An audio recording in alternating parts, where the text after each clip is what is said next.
Welcome to Target Your Goals, a podcast by Penny Forward. Penny Forward is a community of people who are blind, their family, and friends who share a common interest in financial independence. Join us via our Facebook group, and we will work together to avoid financial obstacles and target our goals. The purpose of this podcast is to introduce you to people who have set interesting goals and are succeeding at accomplishing them. Join us as we meet these people and cheer them on as they work towards their own success. Our guest today is Gina Marie Applebee. Gina has a BS in geology, an MS in marine geophysics, an EDS in science education, and a PhD in progress in integral and transformational psychology. Gina was a totally blind PhD student working as a figure model with a dream of living independently while being priced out of her home city of Charleston, South Carolina. She decided that she was going to build a tiny home to live in independently. Gina, thanks for being here. Thanks for having me, Chris. So let's start at the beginning. What is the beginning? Tell us your story. Let's begin with the idea of building this tiny home. Yes, let's begin there. So this is over 3 years ago, actually, around Thanksgiving. And I'd been living in Charleston for a few years. I'd moved back in terrible apartments, horrible housemates, the worst of conditions. And as happens in many beautiful cities, the price of rent was increasing and my income was not increasing to match that. And so I was really struggling as a blind person who walks everywhere and really needed to be in a major city where I could walk to everything I needed to figure out how I could make my living situation work. So I had this idea to build a tiny house. And what brought you to that idea particularly? Well, my dad was really into the TV shows and I'd heard about them. And it was just such a neat idea to have my own tiny little space in the world. Not a big place, not anything, not a huge house with a big mortgage, just a little tiny house that was just for me. And I really got caught by the idea of it. And I had no idea what was involved in the construction and the coordination of such a project, but I really resonated with that idea of just having my own little tiny place. So that's where it began. And of course I didn't have the money. I had no idea what I was doing. But that didn't stop me. I started a GoFundMe and I was off. What were people's reactions when you said, I want to do this? A lot of folks were skeptical. Others were very excited for me. And like my dad had seen the TV shows and the other sort of popularized versions of tiny homes. And we're like, of course, it's perfect.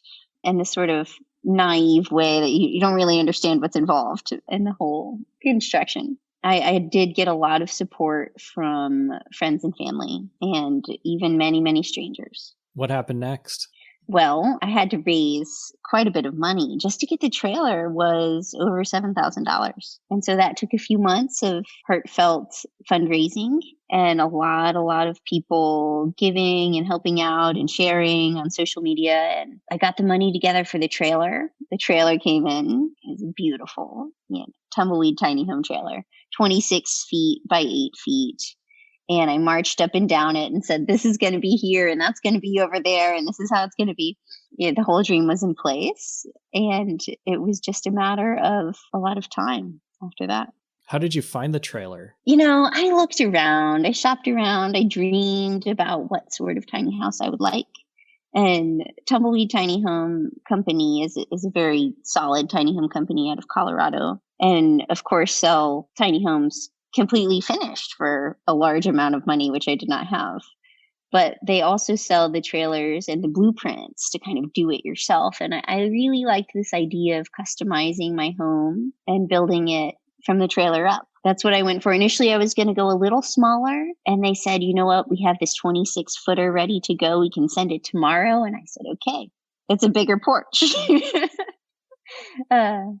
So Tumbleweed Tiny Home sent me this beautiful trailer And the initial phase went pretty quickly. I had the subfloor and the framing in done within really just a few months before I started hitting obstacles. And what were some of those? Oh, there were so many obstacles.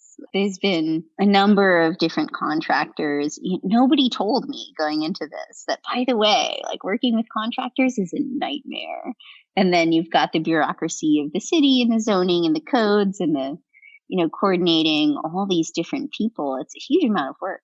But once I switched from my initial builder to my second contractor, I moved the tiny home. It was really just a shell at that phase, downtown Charleston from James Island, where I'd begun the project, and started to just chip away here at the roof and here at the windows and a little bit at the siding. And months went by as I would just do a little bit at a time, and I'd get some money, I'd fundraise some more, and then I'd coordinate another phase of the project. And it was just little by little, it started to begin to look like a home. Describe the trailer when you got it, because it sounds like you had to do a lot. You didn't have much to start with, right?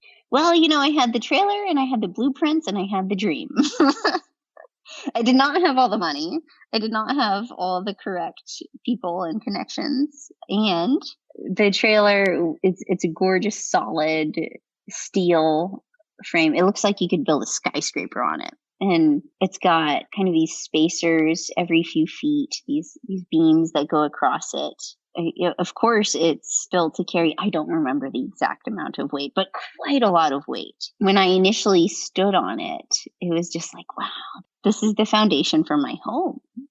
And it was very inspiring. And I could envision in my mind's eye the structure growing up around me from that base. So when you say that you did framing and subfloor, was that all it was a base? Were there walls? Oh, no. Initially, it's just a trailer and just a steel base. And so the subfloor went in, and then the framing, the kind of just the shell. After that went some T111, more sheathing and more siding and some hardy plank on top of that. And it just these layers. And to get to the point where I am now, where it's insulated with sheetrock and painted, it was an incredible metamorphosis from an idea in my mind to a space that I could walk around and live inside. How did you go about finding contractors that could help you with this? Well, initially it was just kind of, who do I know? What's the closest connection and who's willing to help me? And there were so many people who were well-intended, but didn't wind up having really the time and the energy to put into the project, and others who were less well-intended and just wanted to make a little money and not do a great job. But I kept just going through contractors until I found people who could do the job. And fortunately, I'm at a place now where I found folks who can communicate, and I know what needs to be done, and I pay them to do it, and they do it. And that's really, it's a miracle in the world of construction to find people like that. So a lot of looking and a little bit of luck. And so when a contractor told you that something needed to be done and you felt like maybe they weren't telling you the right thing, or maybe giving you the runaround, or even trying to screw you over a little bit, right. How did you know? How did you know whether they were right or you were right? That was a huge learning curve, actually, because coming into this, I knew nothing about building. I knew nothing about constructing a home. And, that's not my background. I'm a psychologist, for crying out loud. And I really had to educate myself and talk to a lot of people and get a lot of feedback in terms of, is this a good idea? I kind of think this sounds a little weird, or this sounds a little too expensive. And other times I would doubt, and then it turns out that the contractor would be right. So it was an enormous learning curve as to like, well, is this the right thing to do? When there was a question of quality versus making something work for a little bit cheaper of a price, I chose quality. And I was criticized for that because it was a fundraise project. But, in the end, I'm going to be living in this place until I'm old and gray. And I want it done right. And I have no regrets about any of those decisions in the process. So talk more about the fundraising. How did that all shake out? Wow, what an ordeal. I had no idea. In my mind, I thought, well, you put a GoFundMe up, people just throw money at you, and then you do what you want to do, right? No, that's not how it works. So initially, I was very, very fortunate with support in the initial GoFundMe effort. And that really got me started with the trailer and the initial materials. But then I partnered with a wonderful nonprofit organization called I Got Legs, which is a nonprofit that helps people with disabilities achieve independence. And that organization was very helpful in terms of getting the word out and the publicity and just kind of amping up my efforts in a way that I was just, as an individual, not really prepared for. And that really kicked it off to a very solid start. And other organizations caught wind of it and became very helpful to me. The Somerville Lions Club, which is a nonprofit that does a lot to help blind people, that's a local chapter of that national network, and they were extremely helpful. The Good Friends of the Low Country. And there were so many individuals who gave a lot and a lot who gave little. That made a really big difference. News networks caught on. I did a couple kind of extreme things where I was like, I'm going to walk the Ravenel Bridge for 8 hours straight, give me money for my little house. And other things just to kind of catch the public attention. There was a local flower shop that sold flowers to collect money for the tiny house. Charity Blossoms, they called it. Tiger Lily is the name of the flower shop. And they raised thousands of dollars. My yoga studio, likewise, had a special fundraiser and raised a lot of money. And so there were a lot of people and businesses and organizations along the way who said, you know what? This is a good idea. Let's help her out. And I wouldn't be where I am without them. But it sounds like you put in a lot of effort, too, in order to find those organizations and build publicity for this. How are you going about doing that? Oh, yeah. I put a huge amount of work into this, and it had my heart. And so my energy just flowed into it seemingly without effort. And really, I just reached out in every direction and knocked on every door. And the ones that opened, I was extremely grateful for. And I did my best to work alongside them to make things happen. But as much as I put into it, I can't emphasize how much help I had. So I'm extremely grateful for all of it. Did any of the organizations or individuals that fundraised for you put any strings on that money? Not really. Other than it looks good for people to help people in a situation such as mine. Most of the time, it was a mutually beneficial situation. We'll hear the conclusion of this interview in a moment, but first, a brief word from our sponsor. Hi, this is Chris Peterson from Penny Forward. I use SuperBlink to produce my podcast because I want it to sound polished and professional, and they have the skills to make me sound better than I am. Visit superblink.org and check out what they have to offer. Maybe they can help you.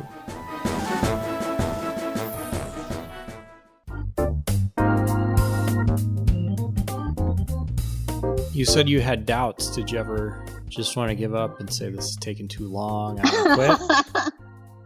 That's never been my style. I'm just not a giver-upper. And there were points where, I remember one building inspection in particular, and this was probably a little over a year and a half ago. And I was in a temporary location way uptown, not a great location. And I was living in the unfinished house, and I had the inspection done, and there were so many little things that needed to get up to code. And the inspector was like, why don't you just sell this to somebody as a shed and start over, with a up to code, already finished, blah, blah, blah, blah, blah. And I was like, no way, dude. You have no idea how much time and heart I have put into this. I'm not giving it up right now. There's no way. And so there were moments where others maybe thought that was the best route, but I wasn't having it. The little place is so beautiful and it's so mine. I changed the plans. I tweaked them to be just right. I added windows. I made the porch bigger, and it's just got this vibe about it that's irreplaceable. You couldn't just switch it out for another house. What were some of the things that weren't up to code? Well, a lot of little stuff. One of the major things was what they call hurricane straps that strap the rafters of the home to the structure. In case of, here in Charleston, South Carolina, we do get big storms and hurricanes. So they wanted that roof really strapped to the structure with hurricane straps. So I had to tear out the sheetrock all around the inside roof line, strap everything in, and then replace the sheetrock, stuff like that. That really had to be up to snuff. And I'm glad. One of the other things is getting strapped to a foundation, and that's what's happening now. The tiny house is currently lifted up on Jackson beams, and then tomorrow, actually, the foundation guy is going to come in and dig the foundation and put the foundation underneath it so I can strap to that, and that will satisfy the city's requirements in terms of being up to code. So I know that there was a ton of stuff that you've wrestled with regard to the city. What were some more of those things? Well, first of all, I am the first official tiny home that is going through all the legal motions. That now there are quite a few on the peninsula who they just kind of built something in their backyard and they let it fly under the radar. But this is the first tiny house that's checking all the boxes. So it's a big deal for the city to let this happen. And they didn't make it easy. But, following all the initial, what an unusual project, and we don't even have requirements for a structure like this. It's totally unheard of. But once we got past all that, the lot that I landed on, which is a beautiful location, and I'm in love with the spot. It happens to be a slightly smaller lot than the usual minimum for a single family home. And so I'm like, but it's not a single family home. It's a tiny home. It's a tiny lot. It's a tiny home on a tiny lot. It makes sense. But that required, quite a bit of bureaucratic this and that and getting a special exemption and the whole bit and a committee hearing and, my heart thumping as the people are like, okay, and the tiny house on the tiny lot is fine. It's been one obstacle after another, and I've cleared them all so far. So now exactly how long has this project taken so far? Over 3 years. Wow. My dad and stepmom have been hugely supportive through this whole process. But when we initially like brainstorming and dreaming around it, and he watches the TV shows, it just happens like magic on TV. It's like, and then the house is done, and then they're decorating, and then the decoration's done, and then the paint's done, and on and on. In real life, things take a lot longer, and I did not envision it taking this long, and it was worth it. Sort of whatever it takes, and in the meantime, I have a place to be, albeit a little uncivilized, and I'm happy with just having my own little Gina environment. I have no housemates. There's nobody interferes with my energetic space. It's just mine. And I've never had that before. So it's really earth shattering and important for me. And despite the unexpected sort of dragging out of the project, I'm really happy with it. But you have been living in it for quite some time now, right? Oh, yeah. Over a year and a half without utilities. So I'm very much a gypsy. And, at first, and I thought it was much more temporary. For sure, I'll be done in just a few months. This will be done, that'll be done, Not so. But in the meantime, I got a camping toilet. I got a camp stove. I sort of just have a system, At this point where I'm settled now, I have access to my neighbor's hose, an extension cord if I need to charge things, and run the record player, basics, And it just became a sort of a glorified camping situation that I adapted to. I shower on the campus where I work. I have a sort of just a hand crank washing machine. And yeah, I look forward to the day where I have all the civilized amenities, and people lived for thousands and thousands of years without central heat and air and light switches that flicked on and off and plumbing and all of these things. So for me to do it for a little while it's an interesting experience, and I'll be happy when it's over. Was living like that a new experience for you, and what did you have to learn in order to be able to do that? Well, I have always loved camping, and that sort of adaptive mindset is not new to me. But the situation itself it was novel. I was like, well, how do I cook in this situation? I'll put the cutting board on the porch railing, and I'll just put this over here and that over there, and then, set the camp stove in the yard there and wash the dishes in the hose. And it was a little learning curve, but once I got it, I have a system in place. It just becomes habit, carry the camping toilet out in the morning, and I think like most people, I had been overly attached to the comforts and conveniences that we usually live with every day. And once those were removed, I realized that life could go on just fine as long as I was willing to do a lot of little things to do the work to make life work. Has anyone ever said, Gina, you can't live like that. You can't do this. That's illegal. Technically, yes. I am a little bit flying by the grace of my community and my entire street. It's like I'm a figment of H Street's imagination. We're like, oh, she's there. She's not really there. The home is being stored there is what's happening. But nobody has come to me and said, Gina, you can't do that, because I am doing it. And anybody who knows me and who knows how I tick knows I'm going to pull it off. And in some ways, I'm holding it together more than others that I know who have all the conveniences available to them. So because I'm sort of presenting confident and competent front, no one really questions what I'm doing. And there's always on the horizon a completion. So I'm not asking to do this forever. It's a temporary situation. So if you could describe the state of the tiny home right now, like what is it like, and what is coming next in the project? The tiny home right now is gorgeous. It's mostly completed. I mean, the structure itself is complete, minus utilities and interior carpentry. So what the house is, it's 26 by 8 feet, and it's got a front porch that's 4 feet deep. And then it's got, 5 large casement windows downstairs, including 4 kind of skylight windows, and then 2 smaller windows in the upstairs loft. So there's a loft over the porch and then a large bedroom loft over the bathroom. And currently, as of just a few days ago, the entire home has been hoisted up on very strong jacks and beams, about 3 feet higher off the ground than it would have been. And that's so that the foundation can be dug and poured underneath it tomorrow.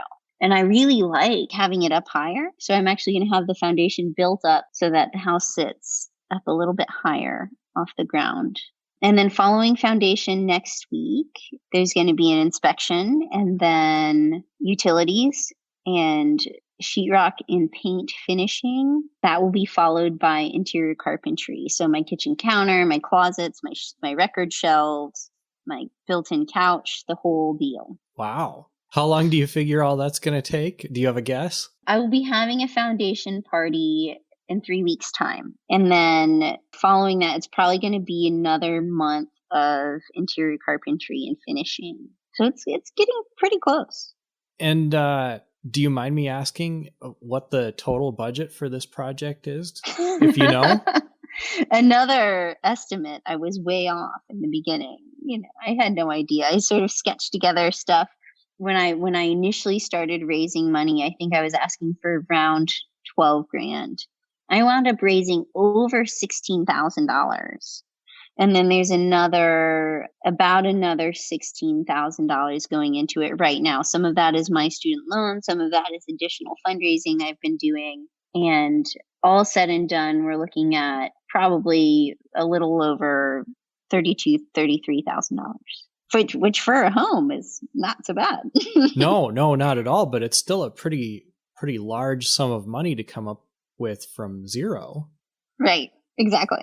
So how have you felt throughout this whole process, and how do you feel about it now? To be honest, it's been a little roller coaster of excitement and frustration and exhilaration and devastation at yet another obstacle, followed by relief when that yet another obstacle was overcome. And I feel very satisfied with the entire project and extremely grateful for all the support and help that I've had along the way.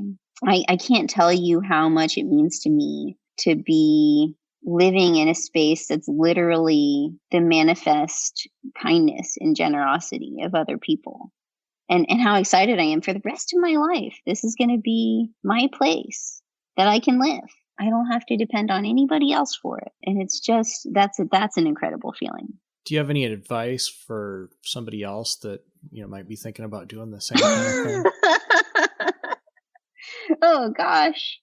Yeah, I would certainly tell anyone dreaming of building their own home, be it tiny or otherwise, to do their homework and to find good, trustworthy contractors, and to always pay the price to have the job done right, and to never let bureaucracy or inconvenience or any other tiny obstacle dishearten them from the dream. Because, if you get disheartened at any point along this path, it's not going to happen. Along those lines, as a psychologist, I'm thinking maybe you have more thoughts on this than most. Do you have any ideas for somebody that's working on a long-term goal like this on how to stay motivated through it all? Yes. Keep the memory clear in your mind of the dream you had that got you started. Keep that beginning fresh at all times, and it will never let you down. It will always stay, the shining light that can keep you moving forward. And don't let that be tarnished by anything that happens. I think that I'm more maybe a little unusually driven and motivated than many other people that I know. For whatever reason, I just have this drive, like I want to make it happen. And there's no quick answer to where that comes from, but I think we all have it in ourselves. We really have an incredible resource of desire for, what we know in our hearts is right for us. And to get in touch with that and to stay in touch with that is one of the most important things you can do in your journey of life. Was being blind a challenge for you throughout this process? Of course, and that has many sides to it, but two that are obvious. And the first side is that I couldn't see what people were doing. I couldn't see their plans. I couldn't see what they had done. I had to either trust the people doing the work or my friends with eyeballs that could check it out for me. So that's one side of it, is I couldn't directly observe the plans for what was happening and what was happening and what had been done. The other side is that perceived disability, that secondary disability where people think, oh, she's blind, so she's not going to know if I don't finish the blah, blah, blah. This kind of perception that for whatever reason, because I'm blind, I must also not be competent or fully needing something done correctly in a certain way. This is such a great story. I'm really excited for you. I'm really proud of you. I would imagine that all of the internet that has followed this journey are really proud of you and cheering you on. Where can people learn more about this? Oh my gosh. I had a buddy early on who was like, we're going to start an Instagram story on the tiny house. We're going to follow it every step of the way. And of course, lost track of it probably a year in because it's such a long project. I post regularly on my Facebook with whatever photos and updates that I have. It's Gina Marie Applebee is my Facebook. I'm pretty sure it's public, so people can just follow it. And ultimately, I'd love to get a camera on the finished project and be like, here's the completed tiny house, because there's so many people cheering along the way, and I want not that things should be product or destination driven, but I want people to see sort of the monumental accomplishment of the finished home. Oh, I think people are going to love a virtual tour. Yeah. Yeah, it's absolutely amazing. Again, I just want to thank you for being here, and I'm really excited and proud and have all kinds of feelings about this. And I really want to thank you for sharing your story. This is very, very cool. Oh, thanks for having me, Chris. Thanks for talking to me. I really appreciate you giving me a platform to share this reality. I hope you've enjoyed this week's interview and will join us again next time. But first, let's talk about compound interest. Compound interest, or sometimes referred to as just interest, means two things depending on the context. In the context of credit cards, compound interest means that you pay the credit card company a little bit of extra money in return for them lending you money, which you need to then pay back when you spend money on your credit card. If you spend $500 on a credit card and you pay $25 a month, it'll take 26 months to pay that off. And by the end, you will have paid the credit card company $636.